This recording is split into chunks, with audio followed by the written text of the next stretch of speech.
Hey, this is another lesson on cleaning, but specifically removing text like a logo. Remember, if anyone ever asks you, hey, can you change the text on the ad that someone made me years ago? No, you can't. It's really, really bad juju. Anyhow, that aside, select your healing brush. Choose the size that you want and the hardness. Again, it depends on what you're working on. If you are trying to replace something that has high detail around it, you would want to use a much smaller brush with the white background. I get to be lazy. I'm going to click Alt, left click my mouse, and that selects where I'm pulling from.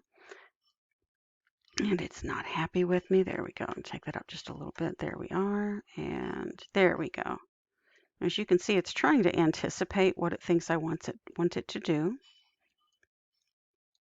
And sometimes it gets it wrong, so I try to go slowly, just a little bit at a time. There we go. That's it.